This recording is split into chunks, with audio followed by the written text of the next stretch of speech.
Yo, what's good with y'all? It's your boy Nick back with another video. Today we are reacting to the weird downfall of the 2020 Lakers. Let's get straight into it. The single most unique championship in the history of the NBA. It was played in October at a neutral site with no fans at Disney World of all places, with no parade afterwards, no public celebration. The 2020 title will hopefully have no comparison for the rest of the history of the NBA. And because of that, there hasn't been much focus on the team that actually won the title in 2020, the LA Lakers. People called it a Mickey Mouse championship. They made fun of them winning in the bubble with no fans, but they still earned the right to call themselves NBA champions. And interestingly, that version of the Lakers completely fell apart to the point that you could barely recognize them within just a few seasons. So what? I'm not going to lie, that was one of the best Lakers teams that LeBron was on. Like that team was good. Even though the ring it's not as good as a regular ring, it's still a championship. Happened to the 2020 LA Lakers. First, let's talk about how they got to the finals and won the title in the first place. For all of the weirdness that was the end of that season, people forget that the Lakers were really good that year. They finished as the 1 seed in the Western Conference. Them and the Clippers were playing the best towards the end of the season. They finished 1-2 in the official end of season standings, and LeBron finished second in MVP voting, and Anthony Davis was 6th. So obviously their team was powered by their 2 superstars at the top of the roster, and most importantly, they were healthy for most of the season. They also had good depth around them. They kind of went the mercenary route in free agency and just grabbed a bunch of veteran guys on 1-year contracts. They had Rajon Rondo, Dwight Howard, JaVale McGee, Danny Green, Avery Bradley, KCP, and they also had some young guys like Alex Caruso and Kyle Kuzma. And looking back, there was actually a lot of depth on that roster around their top 2 guys in LeBron and Anthony Davis, and it's really not that much of a surprise that they were so good in the postseason. In the first round, they beat Damian Lillard and the Blazers in 5 after losing game 1. In the second round, they beat the Rockets in 5 after also once again losing game 1. That was the Houston team. They got really weird towards the end of the season. They traded away pretty much every big on their roster. They traded away Clint Capella because they had added Russell Westbrook in the prior offseason after trading away Chris Paul, and they just couldn't get the spacing to work around James Harden, so they just decided, let's just not play any big guys. And for the first game of that series, it looked like they were actually going to be a problem in the postseason. Ultimately, the Lakers' size and depth overwhelmed them, and they lose in the second round. Then you get to the conference finals, and they once again only go 5 games, this time against the Denver Nuggets, but it's a very young Nuggets team. Jamal Murray's 22 in that series, Nikola Jokic is 24 in that series, and obviously a couple years later, those guys end up winning an NBA title. But I'm not going to lie, that whole run in 2020, it was like it was meant for them to win. Like that was the year that Kobe passed away. Rest in peace, Kobe. Like their team was good that year. They had a lot of people surrounding LeBron, surrounding AD to really fit them. A much different Nuggets team. It wasn't fully Nikola Jokic yet, obviously. This was a version of the team that was still relying on guys like Paul Millsap, and this is also a Nuggets team that came back from down 3-1 against the Jazz in the first round against Donovan Mitchell and the Jazz, and came back from down 3-1 against the Clippers in the second round after the Clippers basically just quit on the bubble. They went there, they looked like one of the favorites. I personally thought the Clippers were going to win the NBA title going into the bubble in 2020. They're up 3-1. We think we're getting an LA versus LA showdown in the conference finals, and they completely collapse, and this Nuggets team ends up in the conference finals after back-to-back 3-1 series comebacks. But at the end of the day, the Lakers are just too experienced. They're just better, and the Nuggets just are not ready yet. They're too young, and the Lakers find themselves in the finals, and they get to the finals and they play this crazy 5-seed Heat team from the Eastern Conference that was on this wild run in the bubble. They look like, honestly, the best team there, frankly. But then they get to the finals, and the series was never really in doubt. The Lakers' size and depth and shooting at certain times really just overwhelmed them, and the Lakers end up winning the Man, if Jimmy had a look, man, Jimmy was going crazy in that series. I'm more of a Miami Heat fan than a Lakers fan, so I wanted Miami to win that. If Miami would have won that, Jimmy would have still been on the team, and they may have got Kevin Durant if they would have won that ring. But yeah. Title in 2020. And we don't often think about this Lakers team this way, but they had an incredible postseason. They had 3 5-game series, 1 6-game series in the finals. They were 16-5 on their way to winning an NBA title, which if you look throughout the history of the league, it's not that often you have a team that does that well in the postseason on their way to winning a title. Now, one of the reasons that people don't really give them a ton of credit apart from the bubble and all that, no fans, is that the setup of the bubble worked really well for the Lakers, because if they had a flaw, it was that they were relying on a ton of older guys on their roster, and at the top of their roster, some injury prone guys. LeBron wasn't necessarily injury prone at that point in his career, but you're just getting older, you're always concerned about it. And Anthony Davis has always been injury prone throughout his career. And so the setup of the bubble, where the league gets canceled and the season gets canceled in mid-March, and then we don't have the finals until October, all that time off in between restarting in the bubble and the season getting postponed in March. I didn't even know they took that much time off. Like that gives teams a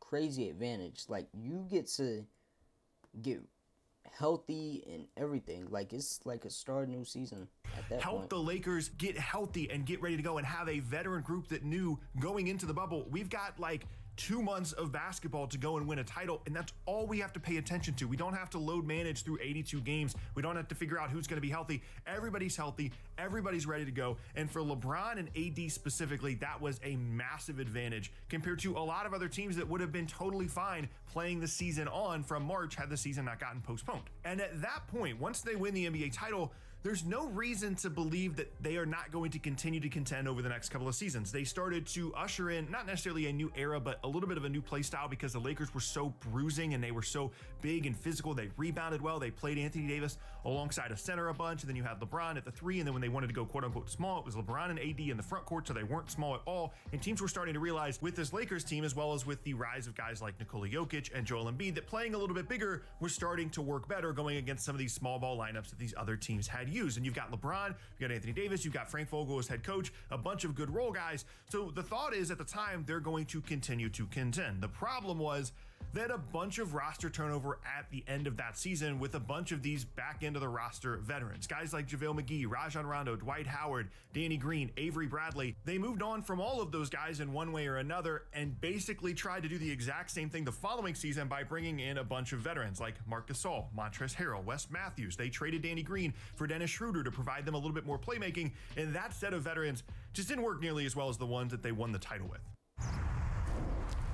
Yeah, I feel like wasn't this is like right before And in the following Russ 2020 to get traded 21 to season, Russ, right? it was very obvious that they just were not as good. The secret of the 2020 team was that they were so good on defense and they rebounded so well because they were a bigger team, and they were just kind of good enough on offense. They were an elite defense, and then they finished 11th in offensive rating in the regular season the year prior, although again, it was a suspended regular season, but still 11th is pretty solid when really your calling card is on defense. And then when we get to the postseason, their three-point shooting really leveled up. They had timely three-point shooting as well, and their role guys really started playing well from behind the three-point line, because during the regular season, they were not a very good three-point shooting team, which made them incredibly difficult to beat. But the 2021 team finished the season 24th in offensive rating. They were still elite on defense, but they are one of the worst three-point shooting teams in the entire league, and they just could not score. And a large reason for that is that their stars just simply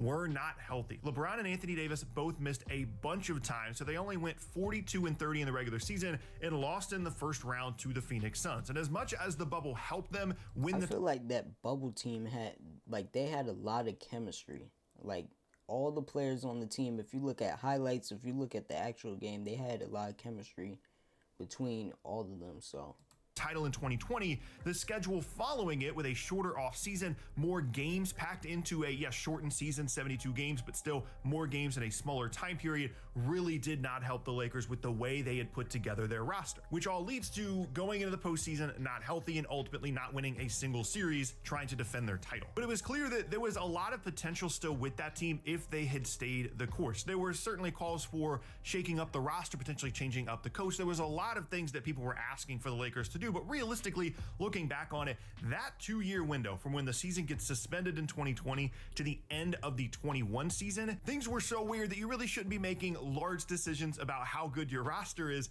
in that time period. But unfortunately, that's exactly what the Lakers did. They overreacted to the prior year and changed things up completely. First and foremost, they made the Russell Westbrook trade in comparison to a team in 2020 that revolved entirely around their two stars. that was one of the worst trades they could have ever done right there. Like, I don't even know why they traded for Russ. stars and a bunch of depth, the Lakers went more towards a path of adding a third star around Anthony Davis and LeBron James, with the mindset being if they had a third guy during the regular season. Of course, they couldn't have predicted that Russ would have like not been able to shoot as well as he did, I guess, the season before. Season to carry the team offensively, let LeBron rest more, let there not be as much offensive responsibility on LeBron and Anthony Davis, that those guys would be more healthy and more fresh in the postseason the way that they weren't the prior year. So the concept is you bring in that third guy and then things are easier and you upgrade your overall talent level. And LeBron and AD both were very much invested in bringing in Russell Westbrook to the team. So they traded Kyle Kuzma, Kentavious Caldwell-Pope, Montrezl Harrell, and a first for Russell Westbrook. And frankly, from the moment it happened, it was a complete disaster. The spacing did not work. Russ did not know how to play alongside Anthony Davis and LeBron as what should have been the third option on the team, but it's hard to be the third option on the team when you just can't shoot. He didn't help them on defense at all, and they had no depth left over. Like, as much as it felt... I feel like LeBron needs, like, the type of point guard that needs to be on LeBron's team is someone that could pass decent enough, but also be able to shoot, because LeBron is the main person. He's going to be having the ball most of the time, so he's going to be passing, he's going to be doing all of that. So he just needs a point guard that could shoot and just like facilitate. Like Kuzma and KCP were just kind of extra pieces at the end of the roster by the end of the 21 season. Those guys were, like, for example, Chris Paul would be a good point guard for LeBron. Genuinely very helpful depth pieces, and they just traded him away for a version of the team that was just straight up worse than the year before. And speaking of depth, the other kind of sneaky thing that happened that offseason was they let Alex Caruso walk in free agency. They had two options basically in free agency that offseason. They could have prioritized Talen Horton-Tucker, or they could have prioritized Alex Caruso. Technically, they could have signed both guys, but with the way the money was working at the time, especially bringing in Russ, they didn't want to spend a ton of money on the back end of the roster, which is understandable. And ultimately, they chose to give Talen Horton-Tucker a new contract over someone like Alex Caruso. He goes on to Chicago, has a great career there, and now, as of this recording, is in Oklahoma City, and is exactly the kind of role player guy you would want alongside LeBron and Anthony Davis, and especially with Russ there as well once you trade away your other depth, because Talen Horton-Tucker doesn't help them over the next couple of seasons. They thought he would develop into a nice perimeter scorer for them. He just didn't, and Caruso would have been perfect. So in one offseason, you basically lose all of your depth. You bring in a third star that doesn't fit your team at all.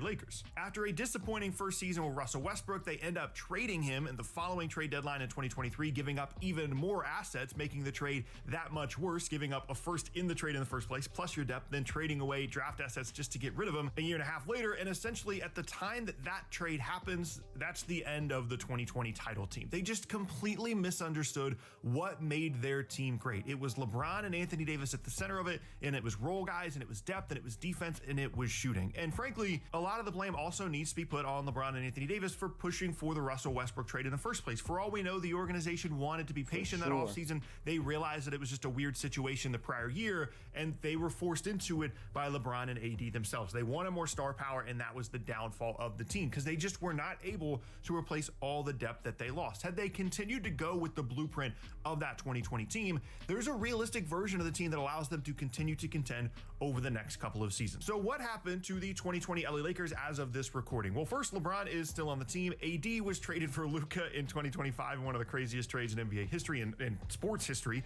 KCP, as I mentioned, was traded for Russell Westbrook in 2021, as was Kyle Kuzma. Danny Green, as I mentioned, was traded for Dennis Schroeder in 2020, and he was okay for them, but just not exactly what they needed. JaVale McGee was traded to the Cavs in 2020 for Alfonso McKinney. Avery Bradley, Dwight Howard, and Rajon Rondo all left in free agency in 2020. Markieff Morris left in free agency in 2021. Alex Caruso, as I mentioned, ended up leaving in free agency. Talen Horton-Tucker, the guy they prioritized over Alex Caruso, was traded to the Jazz for Patrick Beverley in 2022 after not contributing much on his new contract. Deion Waiters never signed in the NBA after the 2020 season, nor did J.R. Smith. Quinn Cook was waived by them in 2020, came back, then waived again in 2021. And Jared Dudley retired from the NBA after spending the 2021 season with the Lakers again. So essentially, every player on the roster, as of this recording, left in free agency or was traded, other than LeBron. LeBron is basically the only piece left on the roster, and that is what happened.